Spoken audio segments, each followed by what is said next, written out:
Welcome to rhythm of learning. നമ്മൾ physics ഭാഗത്ത് തന്നെ അസ്ട്രോണമിയുമായിട്ട് റിലേറ്റഡ് ആയിട്ടുള്ള കുറച്ച് കാര്യങ്ങൾ നമുക്ക് സിലബസിൽ തന്നിട്ടുണ്ട്. അപ്പൊ അസ്ട്രോണമിയുമായിട്ട് റിലേറ്റഡ് ആയിട്ട് ഏതൊക്കെ ചോദ്യങ്ങളാണോ മുൻ വർഷങ്ങളിൽ ചോദിച്ചേക്കണേ, നമ്മുടെ ഈ 10th ലെവലുമായിട്ട് റിലേറ്റഡ് ആയിട്ട് ചോദിച്ചേക്കണേ, ആ ചോദ്യങ്ങളൊക്കെ തന്നെ ഇന്ന് നമ്മൾ പഠിക്കാൻ പോവാണ്. അപ്പൊ ഇതിൽ വിട്ട് നിങ്ങൾ വേറെ ഒന്നും കൂടുതലായിട്ട് പഠിക്കേണ്ട. പിന്നെ നമുക്ക് എന്ത് ചെയ്താൽ മതി, കറണ്ട് അഫയേഴ്സ് റിലേറ്റഡ് ആയിട്ടുള്ള കുറച്ച് കാര്യങ്ങളും കൂടിയും അത് കറണ്ട് അഫയേഴ്സിൽ നമ്മൾ പഠിക്കുന്നുണ്ടല്ലോ. ഇപ്പൊ ചന്ദ്രയാൻ അങ്ങനെയൊക്കെ പറഞ്ഞിട്ടുള്ള കാര്യങ്ങൾ, മംഗൾയാൻ അല്ലെ, ഗഗൻയാൻ, ഇതൊക്കെ നമ്മൾ പഠിക്കുന്നുണ്ട്. അല്ലെങ്കിൽ ISROയുടെ ചെയർമാൻ, കുറച്ച് കറണ്ട് ആയിട്ട് റിലേറ്റഡ് ആയിട്ടുള്ള അതും കൂടി ഒന്ന് പഠിച്ചു പോകുക. അപ്പൊ ഈ ഭാഗത്ത് നിന്ന് ഒരു റാങ്ക് മേക്കിംഗ് ക്വസ്റ്റ്യൻ നമുക്ക് കിട്ടി കഴിഞ്ഞാൽ, അല്ലെങ്കിൽ ഈ ഭാഗം ഇല്ല എന്ന് വിചാരിച്ച് നമ്മൾ തള്ളിക്കളഞ്ഞ് നമുക്ക് മാർക്ക് അവിടെ നിന്ന് പോകണ്ട. അതുകൊണ്ടാണ് ഈ കുറച്ചൊരു 70ഓളം ചോദ്യങ്ങൾ, 70 കൂടുതൽ ഉണ്ടാവാം, ഒരു 100ന്റെ അടുത്ത് ചോദ്യങ്ങൾ ഉണ്ടാവാം. അപ്പൊ അതൊന്ന് പഠിച്ചു വെക്കുക. അപ്പൊ ആദ്യം തന്നെ നമുക്ക് പറഞ്ഞാലോ, സൗരയൂഥത്തില് എത്ര ഗ്രഹങ്ങൾ ഉണ്ടെന്നാ ചോദിക്കണേ. സൗരയൂഥത്തിലെ ഗ്രഹങ്ങളുടെ എണ്ണം എത്രയാണ്? സൗരയൂഥത്തിലെ ഗ്രഹങ്ങളുടെ എണ്ണം എത്രയാണ്? 8ആണ്. 8ആണ് അല്ലെ. സൗരയൂഥത്തിലെ നമ്മൾ നവഗ്രഹങ്ങളിലാണ് മുമ്പ് പറഞ്ഞിരുന്നത്. പക്ഷെ ഇപ്പൊ എന്താണ്, എത്ര ഗ്രഹങ്ങളേ ഉള്ളൂ? 8 ഗ്രഹങ്ങളേ ഉള്ളൂ. നവഗ്രഹങ്ങളിൽ നിന്നും ആരെയാണ് ഒഴിവാക്കിയത്? 8 കാരണം എന്താണ്? ഒഴിവാക്കിയത് ആരെയാണ്? നമ്മുടെ പ്ലൂട്ടോനെയാണെന്ന് ഓർത്തു വെച്ചോളൂ. അപ്പൊ നവഗ്രഹങ്ങളിൽ നിന്നും ഒഴിവാക്കിയ ഗ്രഹം ഏതാന്ന് ചോദിച്ചു കഴിഞ്ഞാൽ പ്ലൂട്ടോ ആണെന്ന് പറയണം. അടുത്തത്, കുള്ളൻ ഗ്രഹമായി താഴ്ത്തപ്പെട്ട ഗ്രഹം ഏതാണ്? കുള്ളൻ ഗ്രഹമായി താഴ്ത്തപ്പെട്ട ഗ്രഹം ഏത് എന്ന് ചോദിച്ചു കഴിഞ്ഞാലും ഏതിന്റെ ഉത്തരം തന്നെ പറയണം, നമ്മൾ പ്ലൂട്ടോനെ തന്നെ ഉത്തരം പറയണം. കുള്ളൻ ഗ്രഹമായി താഴ്ത്തപ്പെട്ടത് പ്ലൂട്ടോ ആണ് കേട്ടോ. ഇനി പ്ലൂട്ടോ സൂര്യനെ ചുറ്റാൻ എത്ര സമയം എടുക്കും എന്നുള്ളതാണ്. ഇതിനിപ്പോ എന്താ പറയാ, ഗ്രഹങ്ങളിൽ നിന്നൊക്കെ മാറ്റപ്പെട്ടപ്പോ 2021 ഒരു ക്വസ്റ്റ്യൻ പേപ്പറിൽ ചോദിച്ച ചോദ്യമാണ്. 248 വർഷം എടുക്കും. 248 വർഷങ്ങൾ എടുത്തുകൊണ്ടാണ് പ്ലൂട്ടോ എന്ത് ചെയ്യുന്നത്? സൂര്യനെ ചുറ്റുന്നത്. സൗരയൂഥത്തിലെ ഏറ്റവും വലിയ ഗ്രഹമായ വ്യാഴത്തെ കുറിച്ച് പഠിക്കാൻ നാസ വിക്ഷേപിച്ച ഉപഗ്രഹം ഏതാണ്? ഏതാണ്? ജൂണോ ആണ്. ഏതാണ്? ജൂണോ. സൗരയൂഥത്തിലെ ഏറ്റവും വലിയ ഗ്രഹമായ വ്യാഴത്തെ കുറിച്ച് പഠിക്കാൻ നാസ വിക്ഷേപിച്ച ഒരു ഉപഗ്രഹമാണ് ഏത്? ജൂണോ എന്ന് പറയുന്നത്. വസ്തുക്കൾക്ക് ഏറ്റവും കൂടുതൽ ഭാരം ഏത് ഗ്രഹത്തിലാണ് അനുഭവപ്പെടുന്നത്? വ്യാഴം. വസ്തുക്കൾക്ക് ഏറ്റവും കൂടുതൽ ഭാരം അനുഭവപ്പെടുന്നത് എവിടെയാണെന്നാ പറയുന്നത്? വ്യാഴത്തിലാണ്. അടുത്തത് എന്താണ്? സൗരയൂഥത്തിലെ ഏറ്റവും വലിയ ഗ്രഹം ഏതാണ്? സൗരയൂഥത്തിലെ ഏറ്റവും വലിയ ഗ്രഹം ഏത് എന്ന് ചോദിച്ചാലും ഉത്തരം വ്യാഴം തന്നെ പറയണം. അടുത്തത്, പലായന പ്രവേഗം. പലായന പ്രവേഗം ഏറ്റവും കൂടിയ ഗ്രഹം ഏത്? അത് ചോദിച്ചു കഴിഞ്ഞാലും ഏതാ പറയേണ്ടത്? വ്യാഴം ട്ടോ. പലായന പ്രവേഗം ഏറ്റവും കൂടിയ ഗ്രഹം ഏതാണ്? വ്യാഴമാണ്. പലായന പ്രവേഗം ഏറ്റവും കൂടിയ ഗ്രഹം വ്യാഴമാണെന്ന് പറയാം. വ്യാഴത്തിന്റെ ഭ്രമണപഥത്തിലേക്ക് നാസ ജൂണോ എന്ന പേടകം വിക്ഷേപിച്ചത് എന്നാണ്. നാസ ജൂണോ വിക്ഷേപിച്ചത് 2011 ഓഗസ്റ്റ് മാസം 5-ാം തീയതിയാണ്. അപ്പൊ വ്യാഴത്തിലേക്കാണ് നാസ ജൂണോനെ വിക്ഷേപിച്ചത്. 2011 ഓഗസ്റ്റ് 5-ആണ് കേട്ടോ. അപ്പോ ഇനി അടുത്തത്, പ്രപഞ്ചത്തിലെ കൊളംബസ് എന്നറിയപ്പെടുന്ന ബഹിരാകാശ സഞ്ചാരിയുടെ പേര് എന്താണ്? യൂറി ഗഗാറിൻ ആണ്. പ്രപഞ്ചത്തിലെ കൊളംബസ് എന്നറിയപ്പെടുന്ന ആൾ ആരാണ്? യൂറി ഗഗാറിനെ പ്രപഞ്ചത്തിലെ കൊളംബസ് എന്ന് വിളിക്കുന്നു. സൗരയൂഥത്തിലെ ഏറ്റവും ചെറിയ ഗ്രഹം ഏതാണ്? സൗരയൂഥത്തിലെ ഏറ്റവും ചെറിയ ഗ്രഹത്തിന്റെ പേര് ബുധൻ എന്നാണ്. അടുത്തത്, ചൊവ്വാഗ്രഹത്തിന് ചുവപ്പ് നിറം ഉണ്ടാവാൻ കാരണം എന്താണ്? ഇരുമ്പയിരാണ്. ഇരുമ്പയിരാണ് ചൊവ്വാഗ്രഹത്തിന്റെ ചുവപ്പ് നിറത്തിന് കാരണം എന്ന് ഓർത്തു വെക്കണം. ചുവന്ന ഗ്രഹം എന്നറിയപ്പെടുന്നതും ഏതന്നെയാണ്? ചൊവ്വ. ചുവന്ന ഗ്രഹം എന്ന അപരനാമത്തിൽ അറിയപ്പെടുന്ന ഗ്രഹം ചൊവ്വയാണ് കേട്ടോ. ഇനി അടുത്തത്, തുരുമ്പിച്ച ഗ്രഹം എന്ന പേരിൽ അറിയപ്പെടുന്നത് ഏതാണ്? ഏതാണ്? തുരുമ്പിച്ചത് കേട്ടോ. തുരുമ്പിച്ചത് എന്നറിയപ്പെടുന്നത് തുരുമ്പിച്ച ഗ്രഹം എന്നറിയപ്പെടുന്നതും ഏതാണ്? ചൊവ്വാഗ്രഹത്തെ തന്നെയാണ് തുരുമ്പിച്ച ഗ്രഹം എന്നും വിളിക്കുന്നത്. ഇനി അടുത്തത്, ചൊവ്വയിൽ ജീവന്റെ എന്തെങ്കിലും ഒരു രൂപം കണ്ടെത്താനുള്ള ശ്രമത്തിന് തിരിച്ചടിയാകുന്ന രാസവസ്തു ഏതാണ്? എന്താണെന്ന് അറിയാമോ? പെർക്ലോറേറ്റ് ആണ്. എന്താണ്? പെർക്ലോറേറ്റ് ആണ്. അപ്പൊ ചൊവ്വയിൽ ജീവന്റെ ഏതെങ്കിലും ഒരു അംശം ഉണ്ടോ എന്ന് എന്താ പറയുന്നത്, അങ്ങനൊരു ശ്രമം നടത്താൻ ശ്രമത്തിന് തിരിച്ചടിയാകുന്നത് പെർക്ലോറേറ്റ് എന്ന് പറയുന്ന രാസവസ്തുവാണ്. വലയങ്ങളുടെ തമ്പുരാൻ എന്നറിയപ്പെടുന്ന സൗരയൂഥത്തിലെ ഗ്രഹം ഏതാണ്? വലയങ്ങളുടെ തമ്പുരാൻ എന്നറിയപ്പെടുന്ന സൗരയൂഥത്തിലെ ഗ്രഹത്തിന്റെ പേര് ശനി എന്നാണ്. ഇനി അടുത്തത് ഭൂമി അച്ചുതണ്ടിൽ സ്വയം കറങ്ങുന്നതിനെ എന്ത് വിളിക്കുന്നു? ഭൂമി അതിന്റെ അച്ചുതണ്ടിൽ സ്വയം കറങ്ങുന്നതിനെ വിളിക്കുന്ന പേര് ഭ്രമണം എന്നാണ്. രാത്രിയും പകലും ഉണ്ടാകാനുള്ള കാരണം എന്താണ്? രാത്രി അതുപോലെ തന്നെ പകൽ എന്നിവ ഉണ്ടാകുന്നതിനുള്ള കാരണം എന്ത് തന്നെയാണ്? ഭ്രമണം തന്നെയാണ്. രാത്രിയും പകലും ഉണ്ടാകുന്നത് എന്ത് കാരണങ്ങൾ കൊണ്ടാണെന്നാ പറയണേ? ഭ്രമണം കൊണ്ടാണ് രാത്രിയും പകലും ഉണ്ടാകുന്നത് അല്ലെ. ഇനി അടുത്തത് 24 മണിക്കൂർ കൊണ്ട് ഭൂമി എത്ര ഡിഗ്രി കറങ്ങും? 24 മണിക്കൂർ കൊണ്ട് ഭൂമി 360 ഡിഗ്രിയാണ് കറങ്ങുക. ഭൂമിയിൽ നിന്ന് ഒരു വസ്തുവിന്റെ പലായന പ്രവേഗം എത്രയാണ്? ഭൂമിയിൽ നിന്ന് ഒരു വസ്തുവിന്റെ പലായന പ്രവേഗം 11.2 കിലോമീറ്റർ പെർ സെക്കൻഡ് ആണ്. ഭൂമിയിൽ നിന്ന് ഒരു വസ്തുവിന്റെ പലായന പ്രവേഗം 11.2 കിലോമീറ്റർ പെർ സെക്കൻഡ് ആണ്. ജീവജാലങ്ങൾ ഉണ്ടായിരിക്കാൻ സാധ്യതയുണ്ട് എന്ന് കരുതപ്പെടുന്ന ഒരു ഗ്രഹമാണ് ചൊവ്വ. ജീവജാലങ്ങൾ ഉണ്ട് എന്ന് കരുതപ്പെടാൻ അല്ലെ സാധ്യതയുള്ള ഒരു ഗ്രഹമാണ് ചൊവ്വ എന്ന് പറയുന്നത്. അറേബ്യൻ ടെറ എന്ന ഗർത്തം, ഒരു ഗർത്തത്തിന്റെ പേരാണ് അറേബ്യ ടെറ കേട്ടോ. അറേബ്യ ടെറ ഈ ഗർത്തം എവിടെ അറിയോ നിങ്ങൾക്ക്? ചൊവ്വയിലാണ്. അപ്പൊ അറേബ്യ ടെറ എന്ന ഗർത്തം ചൊവ്വയിലാണ്. സൗരകളങ്കങ്ങൾ ആദ്യമായി കണ്ടെത്തിയത് ആരാണ്? സൗരകളങ്കങ്ങൾ ആദ്യമായി കണ്ടെത്തിയത് ആരാണ്? ഗലീലിയോ. സൗരകളങ്കങ്ങൾ കണ്ടെത്തിയത്. സൗരയൂഥം പിന്നിട്ട ആദ്യത്തെ മനുഷ്യനിർമ്മിത പേടകം ഏതാണ്? സൗരയൂഥം പിന്നിട്ട ആദ്യത്തെ മനുഷ്യനിർമ്മിത പേടകം വോയേജർ 1 ആണ്. ഏത് ബഹിരാകാശ യാത്രികയുടെ പേരിലാണ് നാസയുടെ ബഹിരാകാശ പേടകമായ ഗ്രീൻ വീണ സ്ഥലം അറിയപ്പെടുന്നത്? ആരുടെ പേരിലാണ് അറിയപ്പെടുന്നത്? സാലി റൈഡിന്റെ പേരിലാണ് അറിയപ്പെടുന്നത്. ഇത് ബഹിരാകാശ യാത്രികയുടെ പേരിലാണ് നാസയുടെ ബഹിരാകാശ പേടകമായ ഗ്രീൻ വീണ സ്ഥലം അറിയപ്പെടുന്നത്. സാലി റൈഡിന്റെ പേരിലാണ്. ആദ്യമായി ശുക്ര സംതരണം പ്രവചിച്ചത് ആരാണ്? ആദ്യമായി ശുക്ര സംതരണം പ്രവചിച്ചത് കെപ്ലർ ആണ്. ആരാണ്? കെപ്ലർ ആണ്. 1969 മനുഷ്യൻ ചന്ദ്രനിൽ കാലുകുത്തിയത് ഏത് വാഹനത്തിലാണ്? ഏത് വാഹനത്തിലാണ് മനുഷ്യൻ ചന്ദ്രനിൽ കാലുകുത്തിയത്? അപ്പോളോ വാഹനത്തിൽ 1969 അല്ലെ. അടുത്തത് ചന്ദ്രനിൽ ജലസാന്നിധ്യം കണ്ടുപിടിച്ചത് ആരാണ്? ചന്ദ്രയാൻ ആണ്. ചന്ദ്രയാൻ 1 അല്ലെ. ചന്ദ്രനിൽ ജലസാന്നിധ്യം ഉണ്ട് എന്ന് കണ്ടെത്തിയത്, ചന്ദ്രനിൽ ജലസാന്നിധ്യം ഉണ്ട് എന്ന് കണ്ടെത്തിയത് ആരാണ്? ചന്ദ്രയാൻ 1 ആണ്. ചന്ദ്രന്റെ ഉപരിതലത്തിലെ പാറയിൽ ഏറ്റവും കൂടുതലായി കാണപ്പെടുന്ന മൂലകം എന്താണ്? ചന്ദ്രന്റെ ഉപരിതലത്തിലെ പാറയിൽ ഏറ്റവും കൂടുതലായി കാണപ്പെടുന്നത് ടൈറ്റാനിയം ആണ്. എന്താണ്? ടൈറ്റാനിയം. യുജിൻ സെർനാൻ എന്ന ബഹിരാകാശ സഞ്ചാരി ചന്ദ്രനിൽ ഇറങ്ങിയ വാഹനം ഏതാണ്? യുജിൻ സെർനാൻ എന്ന ബഹിരാകാശ സഞ്ചാരി ചന്ദ്രനിൽ ഇറങ്ങിയ വാഹനത്തിന്റെ പേര് അപ്പോളോ 17 എന്നാണ്. ഏതാണ്? അപ്പോളോ 17 ആണ്.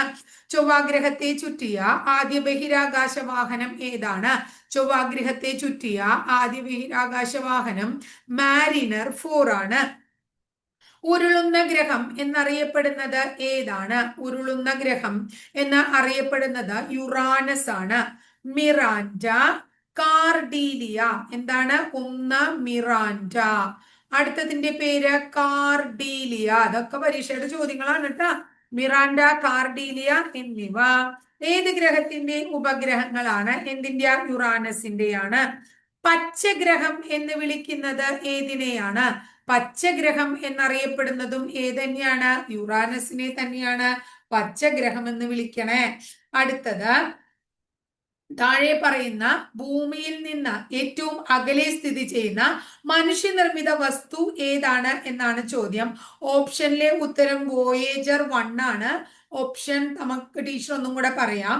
താഴെ പറയുന്നവയിൽ ഭൂമിയിൽ നിന്ന് ഏറ്റവും അകലെ സ്ഥിതി ചെയ്യുന്ന മനുഷ്യനിർമ്മിതമായ വസ്തു എജുസാറ്റ് ആണോ, വോയേജർ 1 ആണോ, മിറാൻഡയാണോ, ടൈറ്റൻ ആണോ എന്നാണ് ചോദിക്കുന്നത്. വോയേജർ 1 ആണ്.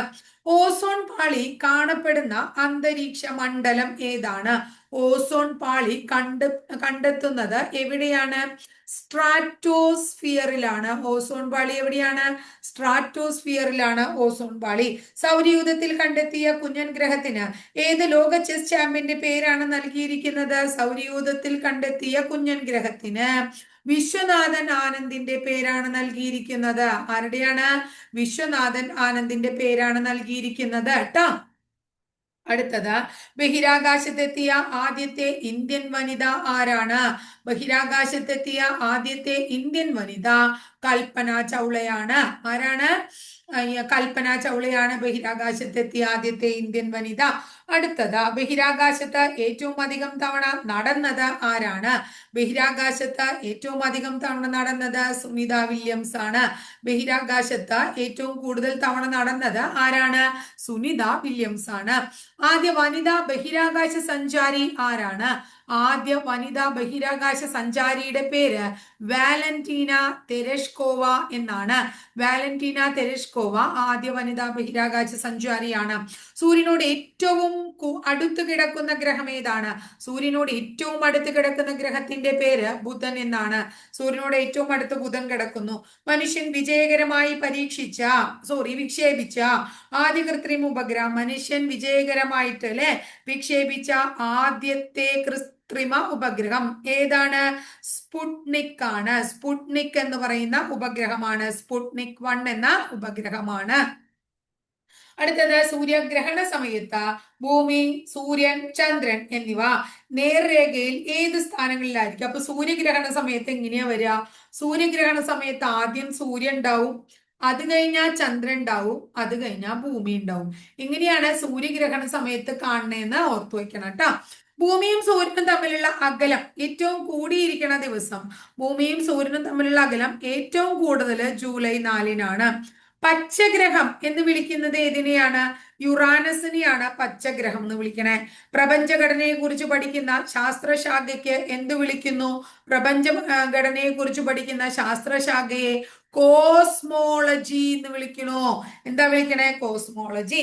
ചില കാലത്ത് സൂര്യാസ്തമനത്തിന് ശേഷം പടിഞ്ഞാറ് ഭാഗത്ത് നക്ഷത്രം പോലെ ആകാശത്ത് തിളങ്ങുന്ന ഒരു ഗ്രഹം കാണാം. ചില കാലത്ത് ഇത് പ്രഭാതത്തിൽ കിഴക്ക് ഭാഗത്തും കാണാം. ഏതാണ് ഗ്രഹം? ശുക്രൻ. പ്രഭാത നക്ഷത്രം, പ്രദോഷ നക്ഷത്രം എന്നൊക്കെ പറയുന്നുണ്ട് അല്ലേ? അപ്പൊ ചില സമയത്ത് പ്രഭാതത്തിൽ കിഴക്ക് ഭാഗത്ത് കാണാം, ചില സമയത്ത് എന്താണ് സൂര്യാസ്തമനത്തിന് ശേഷം പടിഞ്ഞാറ് ഭാഗത്തും കാണാൻ പറ്റും ശുക്രൻ കേട്ടോ. ഇനി സൂര്യപ്രകാശത്തെ ഏറ്റവും അധികം പ്രതിഫലിപ്പിക്കുന്ന ഗ്രഹം ഏതാണ്? ഏതന്നെയാണ്? ശുക്രൻ തന്നെയാണ്. ഇനി ഭൂമിയുടെ ഇരട്ട ആരാണ്? ഭൂമിയുടെ ഇരട്ട എന്ന് വിളിക്കുന്നതും ആരെന്നെയാണ്?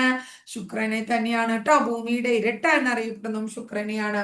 റോമൻ ദേവതയായ വീനസിന്റെ പേരിൽ അറിയപ്പെടുന്നത് ഏതാണ്? റോമൻ ദേവത ആരാണ്? വീനസ്. ആരറിയപ്പെടുന്നത്? ശുക്രനാണ്. റോമൻ ദേവതയായ വീനസിന്റെ പേരിൽ അറിയപ്പെടുന്നത്. ഇനി സൗരയൂഥത്തിലെ ഏറ്റവും വലിയ ചന്ദ്രൻ എന്നറിയപ്പെടുന്നത് ഏതാണ്? സൗരയൂഥത്തിലെ ഏറ്റവും വലിയ ചന്ദ്രൻ എന്നറിയപ്പെടുന്നത് ഗാനിമീഡിനെയാണ്. എന്തിനെയാണ്? ഗാനിമീഡിനെയാണ്. ഭൂമിയുടെ ഗുരുത്വാകർഷണ ബലം ഏറ്റവും കുറവ് എവിടെയാണ്?